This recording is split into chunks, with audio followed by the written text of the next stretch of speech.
Devanand Hindi cinema के वो कलाकार थे जिनकी बराबरी ना तो कोई एक्टिंग में कर सका और ना ही स्टाइल में।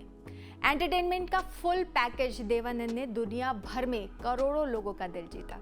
उन्होंने हिंदी सिनेमा को हरे रामा हरे कृष्णा, सीआईडी, गाइड, प्रेम पुजारी, टैक्सी ड्राइवर, ज्वेल थीफ, बाजी, तेरे घर के सामने, हीरा पन्ना, 16वां साल, 9-2-11, तेरे मेरे सपने और जॉनी मेरा नाम जैसी कई बेहतरीन फिल्मों का तोहफा दिया। फिर वो दिन भी आया जब देव साहब अपने सभी चाहने वालों को छोड़कर इस दुनिया से चले गए। तारीख थी 3 दिसंबर 2011। भले ही वो आज हमारे बीच में नहीं हैं, लेकिन देवानंद हर सिनेमा लवर के दिल में हमेशा बसे रहेंगे।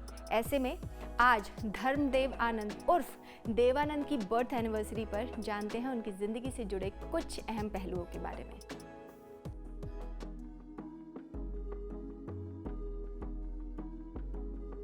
देवानंद जब मुंबई आए थे उस वक्त उनकी जेब में सिर्फ 30 रुपए थे।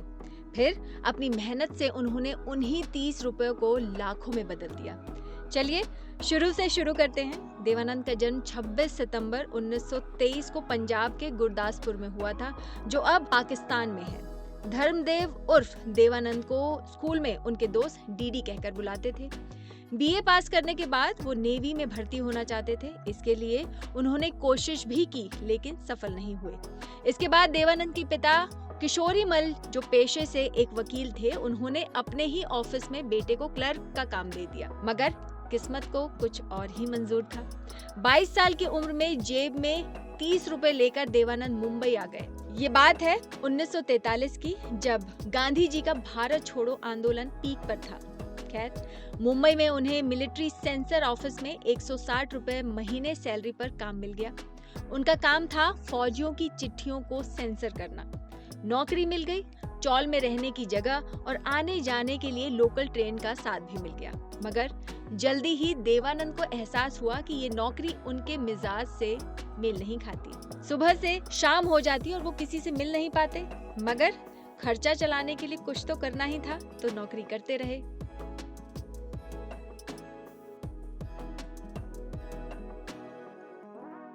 कभी कभार देवानंद इतने बोर हो जाते थे कि वो फौजियों की चिट्ठियां पढ़ लिया करते थे। उन्होंने एक बार किसी मेजर की चिट्ठी पढ़ी जिसमें उन्होंने अपनी बीवी को लिखा था कि इसी वक्त नौकरी छोड़कर तुम्हारी बाहों में आने का दिल कर रहा है। ये पढ़कर देवानंद को भी लगा कि नौकरी छोड़ देनी चाहिए और उन्होंने छोड़ दी। किस्मत अच्छी थी कि नौकरी छोड़ने के तीसरे दिन के अंदर ही उन्हें प्रभात फिल्म वालों ने बुला लिया। प्रभात के मालिक बाबूराम भाई ने फिल्म हम एक हैं के लिए देवानंद को चुना और शूटिंग के लिए पूना भेज दिया। पहली फिल्म की शूटिंग के वक्त देवानंद की दोस्ती गुरुदत्त से हो गई। ये फिल्म रिलीज भी नहीं हुई थी कि अशोक कुमार ने उन्हें बॉम्बे टॉकीज की फिल्म जिद्दी में लीड रोल दे दिया। कामिनी कौशल के साथ इतनी बड़ी फिल्म में हीरो बनना देवानंद के लिए किसी सपने से कम नहीं था। ये फिल्म बड़ी हिट हुई और देवानंद की गाड़ी पटरी पर तेजी से दौड़ने लगी। इस फिल्म के हिट होते ही देवानंद ने अपने भाई चेतन आनंद के साथ मिलकर खुद की प्रोडक्शन कंपनी शुरू की, जिसका नाम रखा नवकेतन। आपको बता दें कि चेतन पहले से ही फिल्म इंडस्ट्री में काम कर रहे थे।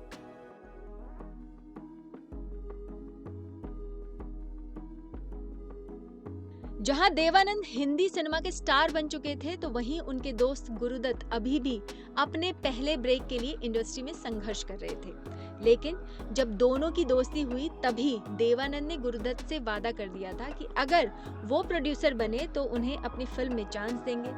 देवानंद को अपना वादा याद रहा और उन्होंने नवकेतन प्रोडक्शन में बनने वाली पहली फिल्म बाजी के लिए गुरुदत्त को साइन कर लिया। इस फिल्म को गुरुदत्त ने डायरेक्ट किया और देवानंद ने लीड रोल निभाया। साल 1951 में रिलीज हुई ये फिल्म बहुत बड़ी हिट हुई। इसके बाद गुरुदत्त की गाड़ी भी निकल पड़ी। सभी जानते हैं कि वो आगे चलकर कितने बड़े कलाकार बने।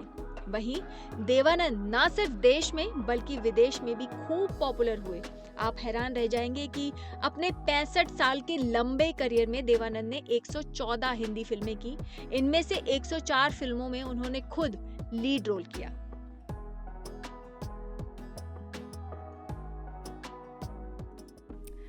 आपने भी शायद यही सुना होगा कि देवानंद को देखकर लड़कियां क्रेजी हो जाया करती थी। वे देवानंद के लिए कभी बिल्डिंग से छलांग लगाकर अपनी जान देती तो कभी कलाई काटकर। खास तौर से जब जब देवानंद काला कोट पहनकर निकलते थे तो लड़कियां खुद पर काबू नहीं कर पाती थी। यही वजह है कि कोर्ट ने देवानंद के काला कोट पहनने पर बैन लगा दिया। पर क्या वाकई में ऐसा हुआ था? दरअसल देवानंद ने अपनी बायोग्राफी रोमांसिंग विद लाइफ में इसकी सच्चाई बताई और लिखा, ऐसा कुछ भी नहीं था, ये सारी बातें सिर्फ और सिर्फ अफवाह थी। कोर्ट ने मुझे ऐसा कोई आदेश नहीं दिया था। तो अब कोई आपसे कहे कि ज़माना था जब देवानंद के काले कोट पहनने पर टोक लगा दी गई थी, यानी कोर्ट ने रोक लगा दी थी, तो आप तपाक से बोल सकते हैं ऐसा नहीं था। हाँ, मगर ये बात बिल्कुल सही है कि देवानंद की फीमेल फैन फॉलोइंग बहुत तगड़ी थी। उनकी एक झलक पाने के लिए हज़ारों लोग रोज़ तरसते थे। यही वजह है कि उन्होंने फिल्म इंडस्ट्री में 65 साल बिताए।